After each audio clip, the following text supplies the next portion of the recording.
भगवत गुणगान भगवत स्मरण का आनंद हम सभी भगवान श्री कृष्ण की बाल लीलाओं के माध्यम से प्राप्त करने जा रहे हैं। सर्वप्रथम आप सभी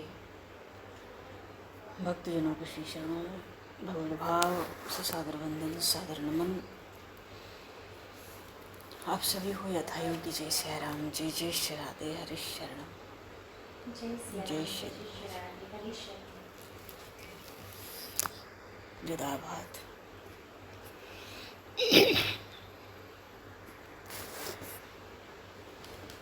वंशीय भूषित करान्नवनी हृदयाभात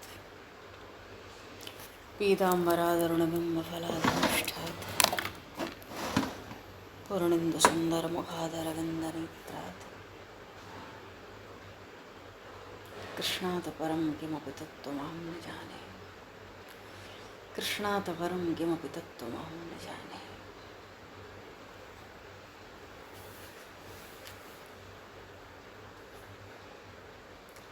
भगवान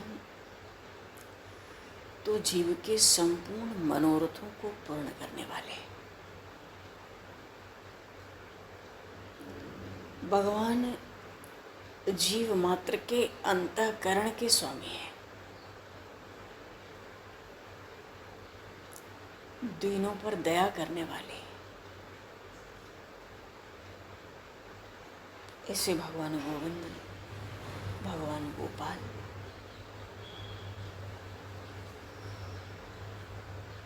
उनसे जीव को यही याचना करनी चाहिए कि हे देव, मेरा चित्त निरंतर सतत बिना क्षण भर भी विश्राम किए आपके चरणों में अनुरक्त रहे। मेरी जिह्वा पर आपका ही रसमय चरित्र हो, नेत्रों में प्रेमाश्रु भरे रहे, शरीर में रोमांच हो, गला रुद्ध हो।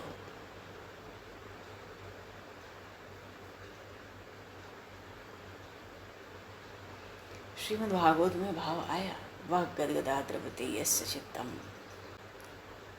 वाग्गद्गदा द्रवते यस्य चित्तम रुदत्य वीक्षणम हसति क्वचित् विलज्य उद्गायति नृत्यते च मदभक्ति युक्तो भुवनं पुनाति।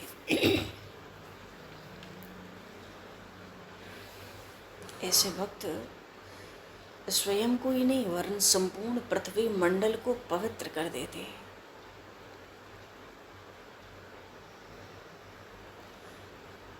भक्त का तो भाव होता है, हे नाथ, ऐसा करो कि मुझे देखकर यमराज स्वयं अपने भय से ही अपना मस्तक झुकाए रह जाए। भगवान के जो भक्त हैं, भगवान के सुंदर यश के ही अनुरागी हैं। तो फिर यमलोक की दारुण यातना भी सुने तो क्यों मन में लावे और क्यों डरे?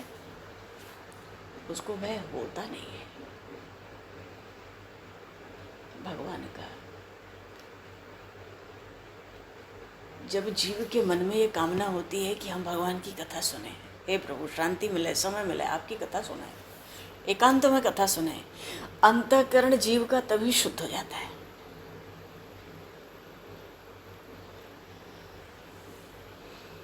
अब भक्तों पर संकट पड़े तो प्रभु समय तो लेते नहीं। हिरण्यकश्यप का वध कर दिया, भगवान ने देर नहीं की, मार डाला आते। कंस का बाल पकड़कर पछाड़ खार के उसको पटक दिया नीचे, घसीट के गिराया, तब भी देर नहीं की। और रावण के 10 सिर काटे थे, तब भी इन प्रभु ने देर नहीं की, विलंब नहीं किया। सब असुरों का दलन कर दिया।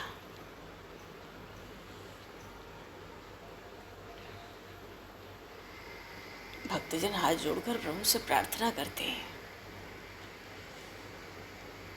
प्रभु अपने राम के भी कर्म पाश काटो, अब मेरी बार क्यों विलंब करते हो? हे नाथ अब तो शरण में रख लो। आपने बड़ी कृपा की जो संतों को, आचार्यों को, गुरुजनों को जीवन में भेजा। नहीं तो हम तो संसार सागर में आज भी बह ही रहे होते। उन्होंने हाथ पकड़ लिया।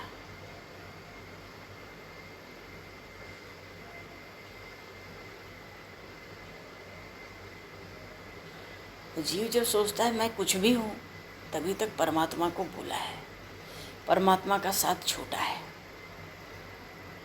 और नहीं तो परमात्मा तो जीव के साथ सदा ही है। हम भगवान से विमुख होते हैं, संसार सागर में गिरते हैं, अनाथ होकर कर्म के बंधन से बंधते फिरते हैं, थक जाते हैं। मृग तृष्णा बार बार लगी रहती है। मानो भगवान की आराधना किए बिना सब कर्म, धर्म, आचरण, तीर्थ यात्रा सब व्यर्थ हो जाते हैं। तो भक्त चाहेगा ना कि प्रभु हमारे भी मस्तक पर अपने कर कमल पधरा कर अभयदान दो। क्यों? शरणागत हूँ, शरण आया हूँ। क्यों? प्रभु ने तो अपनी कृपा दृष्टि से ही बड़े बड़े पतितों को अपनाया।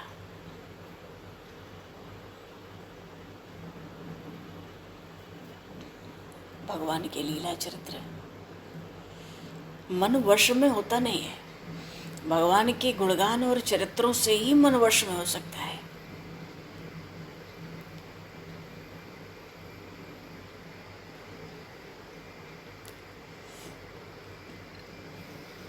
और भगवान से जीव का गुण दोष कुछ भी तो छपा नहीं रहता है। भक्तजन तो अपना सब कुछ सुनाकर प्रभु के द्वार पर खड़े रहते हैं। भगवान अवतार लेके अपने चरित्रों का जो प्रकाश करते हैं, अपने यश को, अपनी कीर्ति को प्रभु जो फैलाते हैं, उसका यही उद्देश्य है कि जीव मात्र इन लीला चरित्रों का आश्रय ले लेकर संसार सागर से, इस भवसंतु से पार हो जाए।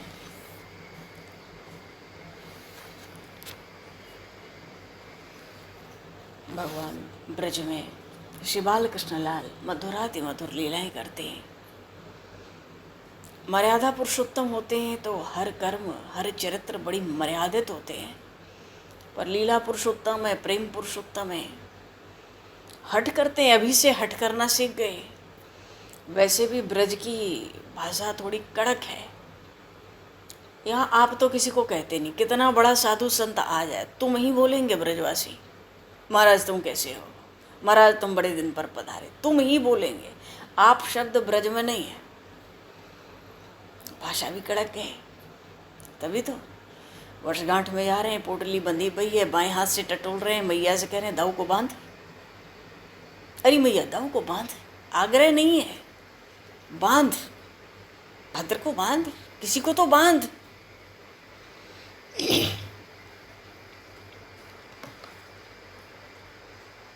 अच्छा, कन्हैयालाल इतने बड़े हो रहे हैं कि खेल खेल के घूम घूम के खाते हैं। वो भी खिलाना पिलाना बड़ा कठिन है, बड़ा कठिन काम है, संग्राम जीतने जैसा है। पर ये तो रोज दिन में 2-4 बार का संग्राम है, थक जाए। किसी को अपने काम के लिए कोई समय नहीं मिलता। मैया कैसे खवाती है कन्हैयालाल को, लाला ये तो तेरा ग्रास है, एक ग्रास खा ले अपना, चुटिया बढ़ जाएगी। और फिर ये मेरा ग्रास है। मैया समझाती है, कन्हैया मेरा ग्रास नहीं खाएगा तो मैं भूख लगी रहेगी सारे दिन, मैं कहा करूँगी, कैसे काम करूँगी घर के। लाल जी मुँह खोलते और पा लेते हैं, अरे लाला ये तेरे बाबा को ग्रास है, ये ग्रास तेरी बड़ी माँ को है,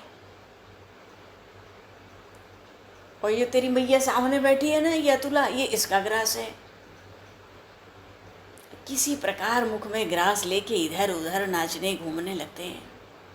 कब थोड़ी पकड़ ढीली पड़े, कब भग जाएं, भग जाते। छोटा छोटा सा ग्रास ले लेकर इनके पीछे इधर उधर, क्योंकि इधर उधर फुदक रहे हैं, दौड़ते भागते रहो। दही भात खा रहे हैं। दही भात से सने हुए प्रभु के लाल लाल होष्ट हैं, चिबुक सब लपेटे हैं, वक्ष पर गिरा लिया, भागने में पेट पे गिरा लिया। और नंद बाबा जब भोजन प्रारंभ करते हैं तो भाई सब बालक जब आ जावे तब नंद बाबा भोजन करते हैं। तो इन नीलमणि को तो और भद्र को, इन दोनों को गोद में ले लेते। कैसे बैठते नंद बाबा, और थाल के चारों तरफ दाऊ, अर्जुन, विशाल, ऋषभ सब सटकर बैठ जाते थाल से जब नंद बाबा प्रसाद पाते। और सबके मुख में बाबा अपने हाथ से ग्रास दे देते, एक एक ग्रास कम से कम सब अपने मुख में पा लेते, तब नंद बाबा भोजन आरंभ करते थे। पर भैया ये कोई बैठ के तो पाएंगे नहीं, इनके लिए तो खेल है। मालूम है बाबा आ गए, चलो दौड़ के एक एक ग्रास लो और भागो। किलकारी लेते हुए भागते हैं, मुंह पर लगा है, वक्ष पर गिरा है, पेट पर गिरा है, धरती पर गिर रहा है, जो पशु पक्षी हैं लूट लूट के खा रहे हैं। क्योंकि इन सबको भोजन कैसे करना है। उसी समय मैया भी पात्र में ले लेके इनके भोजन आ जाती हैं। अब ये जहाँ जहाँ जाएं वहाँ वहाँ जा जा के खवाओ।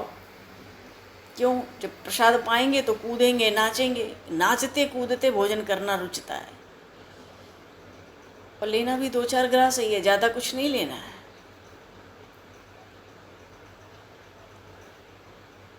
अब मैया अगर जल लेके दौड़ेगी कि अरे लाला ठहर जा, तेरा मुख तो धो दूँ, अरे झूठो मुख खेलने नहीं जाते।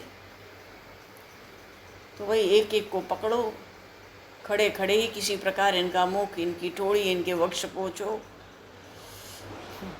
यशोदा मैया, माता रोहिणी को सबके साथ लगना पड़ता है, सबके मुख यही धोती है, पोंछती है अपने आंचल से।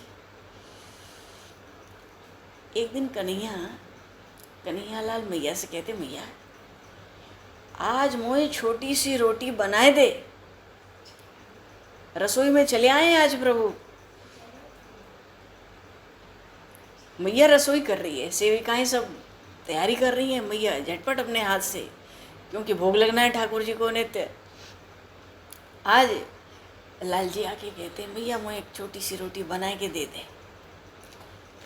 और सवेरे सवेरे आके खड़े हो गए और सवेरे सवेरे आकर मैया से बात कहते हैं। तो कितनी छोटी सी रोटी, पीछे मैया मुड़ के देखती है, कन्हैया को आँख खुली नहीं कि मैया मुझे एक छोटी सी रोटी आज बना के दे दे। तो कितनी छोटी, हाथ दिखाते हैं, हाथ की हथेली के बराबर इशारा करते, इतनी बड़ी रोटी बना के मुझे दे दे। इतनी छोटी, तो प्रभु कहते इतनी छोटी और मोटी रोटी दे और ऊपर से खूब सारा माखन लगाए दे। क्यों, अरे मैया तो जाने, दाऊ है, भद्र है, ऋषभ है, अर्जुन है, तोक है। तो मैया कहती है, भैया इतने सखान है तो बड़ी रोटी ले ले। रोहिणी माता हंसती है, ना छोटी रोटी दे। आज तो मैं किसी को दूँ ना है रोटी। मटक मटक कर आज मैया से बात कर रहे हैं। मैया सोच रही कहा है कि वो लाला को सुबह सुबह घूम घूम के, नाच नाच के, मटक मटक के बोले, मानो एकदम प्रण करके आए गए हो आज आंगन में रोटी। अच्छा, आज कहते हैं पहली बार कि मैं आज अपनी रोटी किसी को दूंगा नहीं। काय को दूंगा ना, आज सबरी रोटी मैं अकेले खाऊंगो। अरे भैया छोटी रोटी बना, थोड़ी मोटी बना। अब तो सब हंसने लगी माताएं, क्यों, ये अकेले खाएगा, मानो स्वभाव में ही नहीं है। अकेले तो केवल छोटे थे और तो मैया का दूध पीते थे। छोटी रोटी क्यों चाहिए, पता नहीं कहाँ से क्या दिमाग में आ गया। बात यह है कि काकभुसुंडी जी आज आंगन में आए हुए हैं। अच्छा, गोकुल का ऐसा कोई पशु पक्षी ब्रज का नहीं है जो बालकृष्ण लाल के हाथ से रोटी झपट ले, ऐसा कोई नहीं है। जब वो खिलाते हैं तो वो खाते हैं, या जूठन गिरती है जो उसको वो पाते हैं।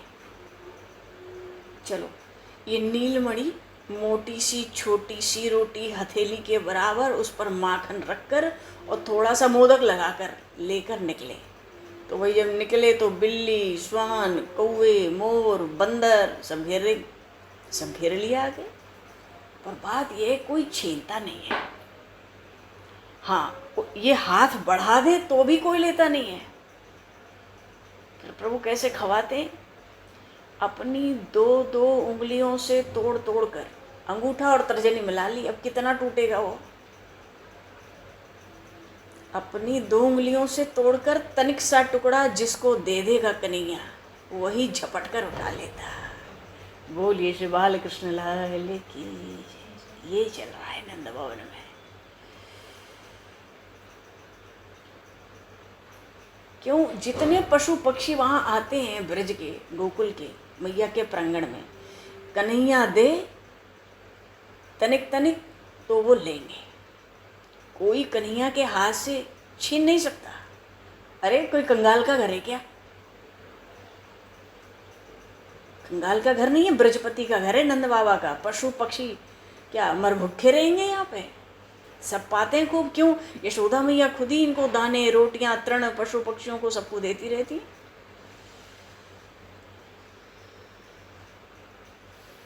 इतना देती हैं कि किसी और के आंगन में पशु पक्षी जल्दी जाते ही नहीं है।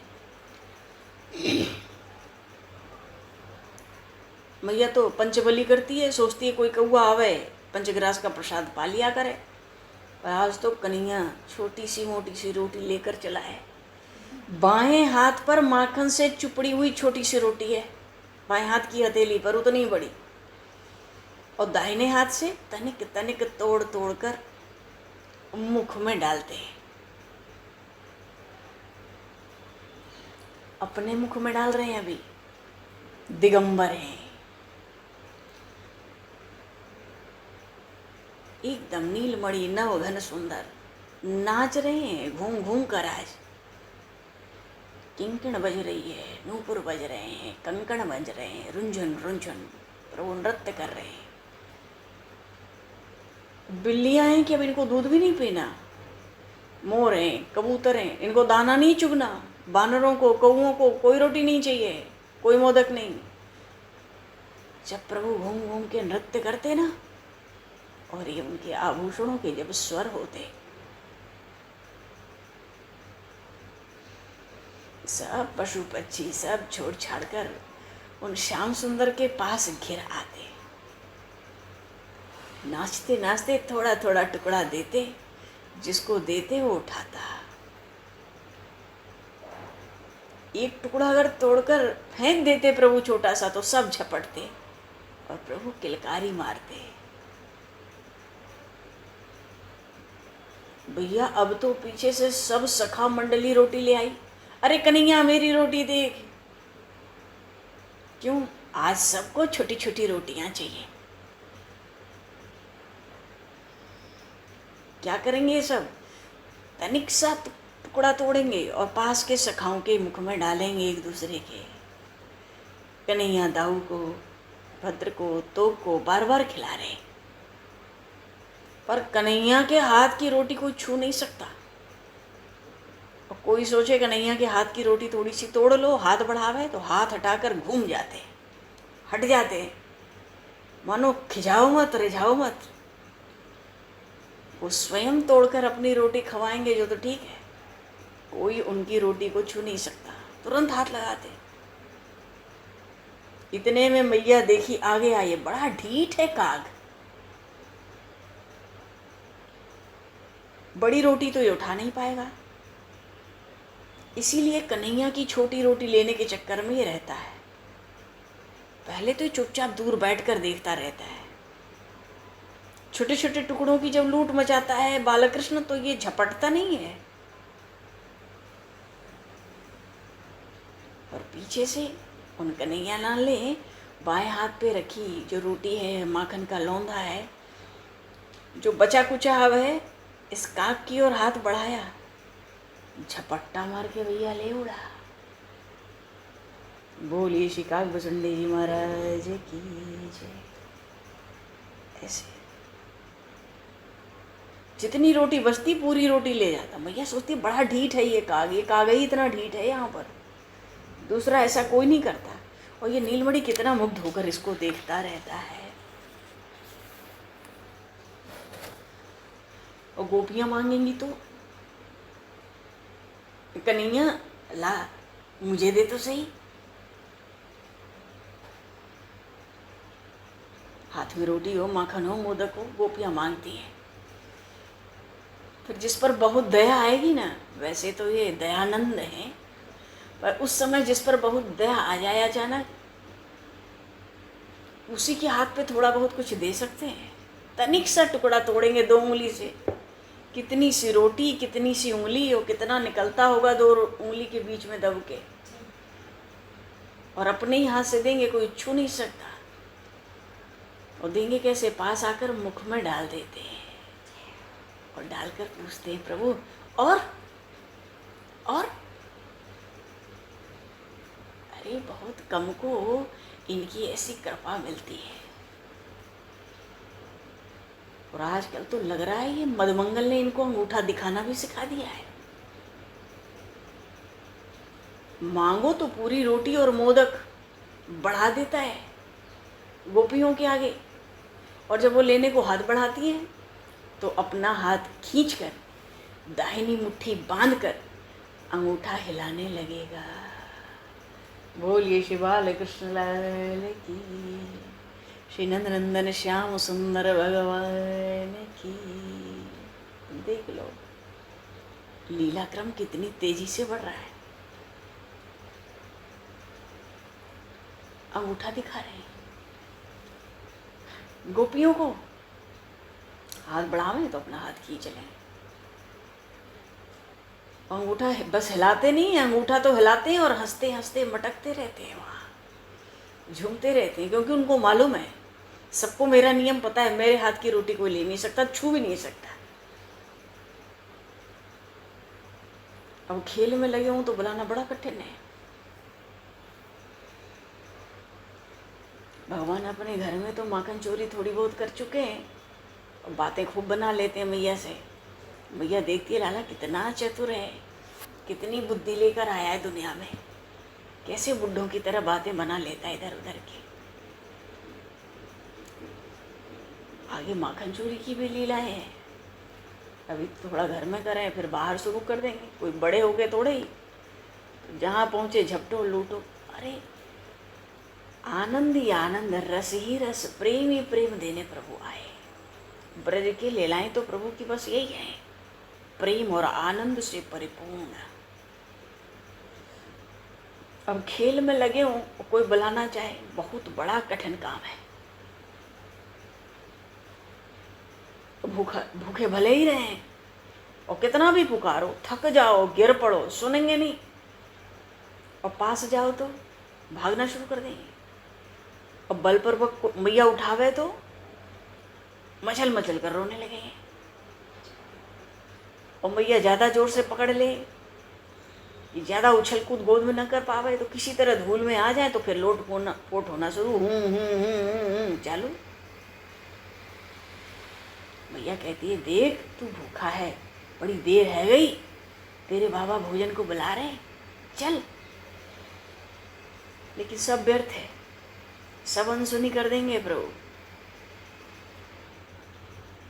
फिर मैया बहकाई, देख तेरे सखा सब स्नान कर लिए, कितने आभूषण लगा के एकदम आभूषित हो गए सज धज के, और तू धूल धूसर, अच्छा लगता है क्या? कुछ नहीं सुनेगा कन्हैया। क्यों? सखा अच्छे दिखे, अच्छे रहे, ये इसको प्रिय है।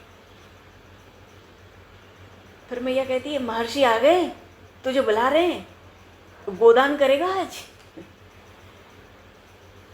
ये बात प्रभु को गंभीर लगती है। क्यों? महर्षि का नाम है, पुराना स्वभाव है। ऋषि महर्षि आमे तो खड़े हो जाओ, बात सुनो। मैया कहती महर्षि आ गए, बुला रहे, आज गोदान कर ले लाला, चल। खड़े हो जाते हैं, लौट आते हैं।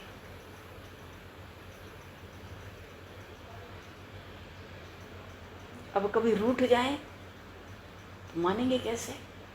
खींच जाएं कभी विशेष रूप से तो कैसे माने? एक ही बात होती थी इनको मनाने की, बस कन्हैयालाल से गोपियाँ जाके कहती, मैया कहती, लाल तोक रो रहा है, तू उसे मनावेगा नहीं, क्योंकि तोक तो बिल्कुल नीलमणि के समान है, नीलमणि से छोटे हैं, उन पर वो तो बड़ा प्रेम है प्रभु का तोक के ऊपर। मैया कहती वो तोक रो रहा है, अब इनको सहन नहीं होता, अरे मेरा तोक रो रहा है, लाला चल और तोक को मना ले, रो रहा है। तो प्रभु आते बालकृष्ण लाल, झट तोक के आंसू पोंछते अपने हाथ से, छोटे छोटे हाथों से मनाने लगते। तो वो रोता है, प्रभु से सहन नहीं होता है। मानो सबके प्राण तो इन्हीं में लगे, किसी से अपने घरों में थोड़ी बैठा जा रहा है। अपने अपने घर में अपने स्वामियों को कैसे भोजन करा पाती हैं थोड़ी देर वही जाने, नहीं तो इन नीलमणि में सबके प्राण अटके हैं।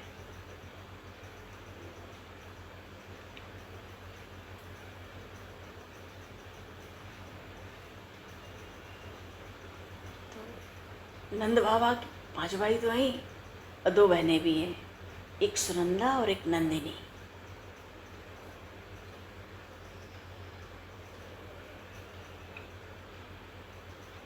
इनको भी बड़ा सुख है, जब सब आवे। और नीलमणि के बिना तो किसी को कहीं भी नहीं रहा जा रहा है, कोई बहाना मिले गोकुल पहुंचो।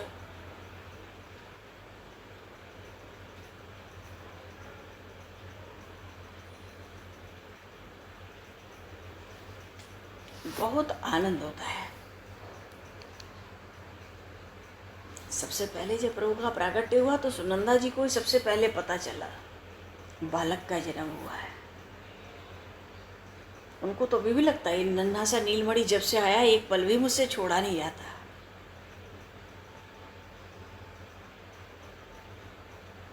कहते हैं अब तो मुझे भूआ कहता है, हंसता है, ताली बजाता है, किलकता है, इधर उधर फुदकता है, आकर गोद में बैठ जाता है,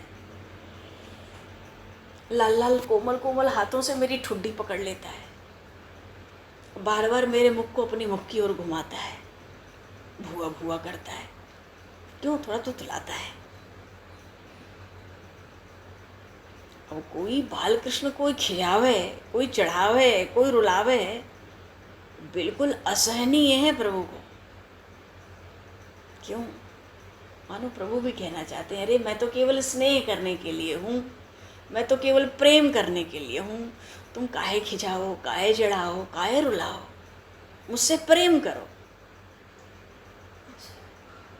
पर क्या करे प्रभु, कहते हैं ये बालक मेरी सुनते नहीं, मेरी बात सुनते नहीं। अब तो खूब जोर जोर से दौड़ लगाते हैं, कोई खिजा दे तो तमक कर आते हैं बुआ जी के पास सबसे पहले। इतना सुंदर मुख, कमल के समान विशाल नेत्र, अश्रुओं से भरे भरे, और आकर यशोदा मैया से सबके बीच में कहते हैं, मैया मुझे दाऊ बहुत खिजावे, अरे मैया मुझे दाऊ बहुत खिजावे।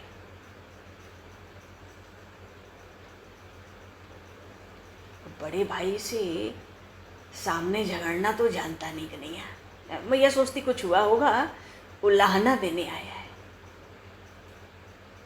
कोई कोई कहती है दाऊ इसे चढ़ाएगा, अरे वो तो सदा से ही इसका पक्ष लेता है। प्रभु को हर तरह की बातें बनानी आ गई हैं अभी से।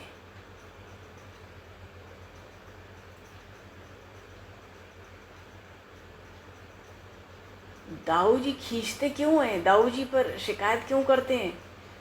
सोचते हैं दाऊ जब बुलावे तो मुझे बुलावे।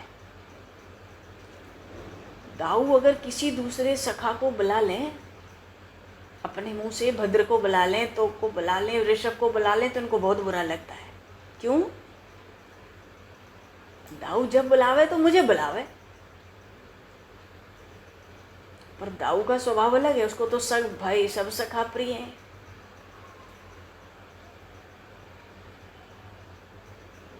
देखो सब आपस में लड़ते भी हैं, कभी कभी झगड़ते भी हैं, प्रेम से खेलते भी हैं, नाचते भी हैं, और भोजन भी करते हैं साथ साथ। आज प्रभु कहते हैं,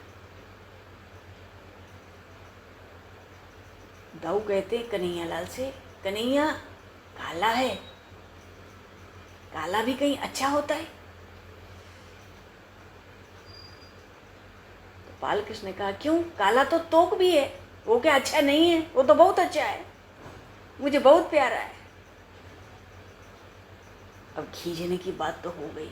कन्हैया लाल को ऐसी कोई बात नहीं चाहिए जो उनके मन के विरुद्ध हो। उनको लगता है मैं सबसे बड़ा हूँ, सब लोग मेरे मन की बात करो, जिससे मेरा मन प्रसन्न हो गए। दाऊ कहते, देख कन्हैया, मेरी मैया गोरी है, बाबा भी गोरे हैं। कन्हैया तू काला है, कहाँ से आ गया? तू अपनी मैया का पुत्र होता ना तो गोरा होता।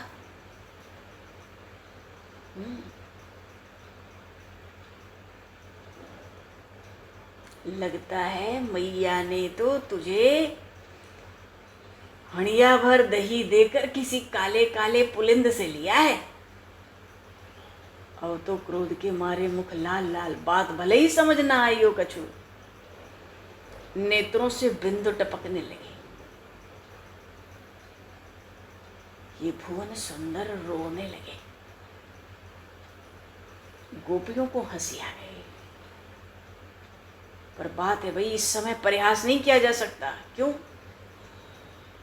कन्हैया और बिगड़ जाएगा। गोपियों ने कह दिया, अरे कन्हैया तू अपनी बड़ी माँ से जाके ये बात कह दे, रोहिणी जीजी से ये बात कह दे, फिर देख दाऊ की आज पिटाई होगी। पर क्या करें, दोनों हाथ और सिर हिलाकर मना करते हैं रोते रोते। क्यों? मालूम है अगर बड़ी माँ से कहूँगा तो दाऊ को मार पड़ेगी, डांट पड़ेगी, वो भी तो अच्छा नहीं है।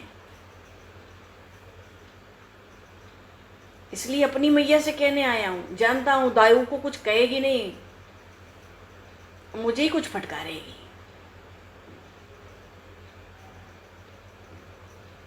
यशोदा मैया के हाथों को पकड़ पकड़ के खींच खींच के कन्हैया कहता है, मैया दाऊ बहुत चिढ़ाता है, तुझे चिढ़ाता है। अब तो धूल से सनी हुई अलके हैं, ऐसा सुकुमार श्रीअंग, क्या शोभा है प्रभु की। मैया तू चल कर जरा दाऊ को धमका दे आज। यशोदा मैया मुस्कुराती है।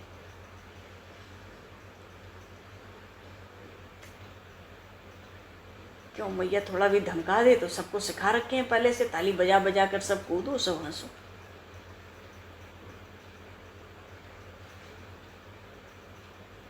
मैया तो पहले ही हंस रही है। मैया तो कन्हैया को ही डांटना चाह रही है। मैया जानती है दाऊ तो खींचता ही नहीं। और जब मैया दाऊ को नहीं डांटती है तो कन्हैया कहता है, भैया मुझे लगता है अगर मैं तेरा पुत्र होता तो तू मुझे क्यों डांटती? दाऊ की मैया उसको डांटती है, नहीं डांटती है, तू मुझे क्यों डांटती है? लो भाई, अभी अभी से ये सब बातें बनाना सीख गए। तेरा पुत्र होता, दाऊ जी ने सिखा दिया, सुना दिया, जो सुन लिया उसको दिमाग में रट लिया। एक तो दाऊ कहता है तू काला है, और दूसरे कहता है तू मैया का पुत्र नहीं है। यशोदा मैया तो जोर जोर से हंसने लगी, दही मथ रही थी। कन्हैया चुटिया खींचता जाता है, चल दाऊ के पास, उसको धमका, चल। क्यों नहीं चलती? चल। और नहीं जाएगी मैया तो देखो अब उत्पात तो बढ़ ही रहा है, दौड़ भाग बढ़ रही है, बड़ी तेजी में दौड़ते हैं अब तो प्रभु। कभी खींच जाएंगे तो कभी मटकी तोड़ेंगे, कभी दूध फैलाएंगे, कभी खुद फैल जाएंगे। बोलिए श्री बाल कृष्ण लाल की है, श्री नंदन श्याम सुंदर भगवान की, श्री वृंदावन प्रेम धाम की जय, श्री राधे वृक्ष चंद्र भगवान की जय, श्यावर रामचंद्र भगवान की जय, श्री गौरी शंकर भगवान की जय, श्री हनुमान जी महाराज की जय। भगवान समय को दृष्टित करते हुए आज यहीं पर वाणी को विराम दिया जाए। वाक्य पुष्पांजलि प्रभु के श्री चरणों में सादर समर्पित, और आप सभी को भी यथायोग्य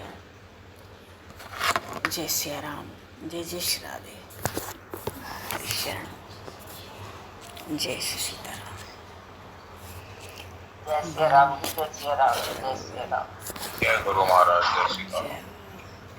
जय श्री राम, जय भगवान। जय बोलो जी, जो कोई आप बोलना चाहें बोले।